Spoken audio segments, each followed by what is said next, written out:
আসসালামু আলাইকুম রহমতুল্লাহি ওয়া বারাকাতুহু। প্রিয় ভাই এবং প্রিয় দেশবাসী, আপনারা কেমন আছেন? আসলে বর্তমান পৃথিবীতে খুবই শোচনীয় অবস্থা যাচ্ছে। এটা মূল কারণ হচ্ছে আমেরিকা এবং ইসরায়েল। বিগত আমরা কয়েক মাস আগে যদি লক্ষ্য করি, গাজাকে এমনভাবে তারা হত্যা করেছে, মনে হচ্ছিল তারা কোনো জানোয়ার, হিংস্র প্রাণী। যে মানুষগুলি দিনের পর দিন তাদের জন্মভূমিকে আঁকড়ে ধরে রাখার চেষ্টা করেছিল, কিন্তু আজকে এই বর্তমান দুনিয়ায় যারা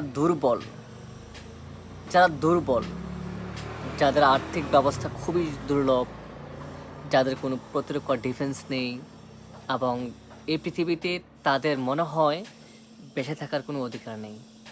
আমরা যদি লক্ষ্য করি, ছোট্ট একটা ইসরায়েল বর্তমান সারা পৃথিবীকে হেলিয়ে রেখে দিয়েছে। আমার এই কথা যদি আপনাদের একটু ভালো লাগে থাকে, দয়া করে আমার চ্যানেলটাকে সাবস্ক্রাইব করে দিন, যাতে করে আমার এই কথাগুলি ছড়িয়ে যায় এবং সবার কাছে পৌঁছায়। আসলে আমি প্রথমত বলবো, এই পৃথিবীতে অশান্তির মেন যে সাবজেক্টটা, এটা হচ্ছে ইসরায়েল। এই পৃথিবীতে ইসরায়েল ব্যাপক পরিমাণে ফিতনা এবং তারা নির্মূলভাবে শক্তি প্রয়োগ করে যেভাবে জেনোসাইড, অর্থাৎ নিরীহ মানুষকে হত্যা করেছে বা হত্যা করছে বর্তমানে, এবং হত্যা করে তারা বলছে পৃথিবীতে এটা তাদের অধিকার। আমি বলতে চাই, এটা কোন অধিকার? আপনারা মানে নিরীহ মানুষকে মেরে আপনাদের অধিকার আদায় করতে চাচ্ছেন? ফর এভার নেভার, কখনই সম্ভব নয়। এই পৃথিবীতে সবচেয়ে নির্বোধ জাতি হচ্ছে ইসরায়েল। তারা এমনভাবে সাধারণ মানুষকে হত্যা করছে, সারা পৃথিবীর মানুষ তাকিয়ে আছে। বিশেষ করে গাজারবাসীর কথা বলবো, তারা এমনভাবে মেরেছে যাতে করে গাজার কোনো মানুষে না, পৃথিবীর মানুষ শুধু দেখেছিল।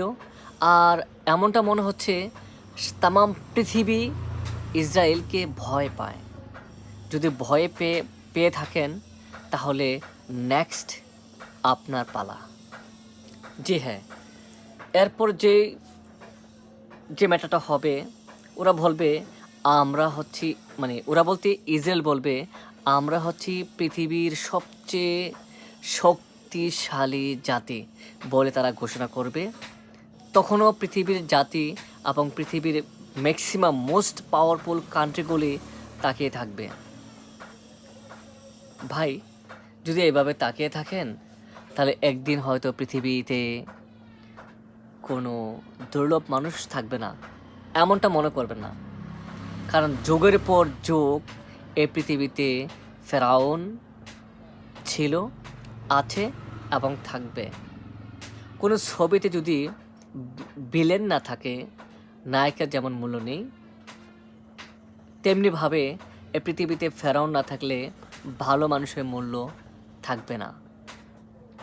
আমি বলতে চাই পৃথিবীরবাসীকে, ভাইয়ারা, এতটা নীরব থাকলে চলবে না।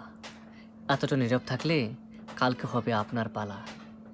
আজকে ইরানের ওপর যেভাবে মিথ্যা ক্লেম দিয়ে তাদের ওপর যেমনি ইচ্ছে এমনিতে যেইভাবে ইচ্ছে পৃথিবীর পরাশক্তিগুলি আমেরিকা এবং ইসরায়েল ইরানের ওপর হামলা চালিয়েছে এবং চালাচ্ছে,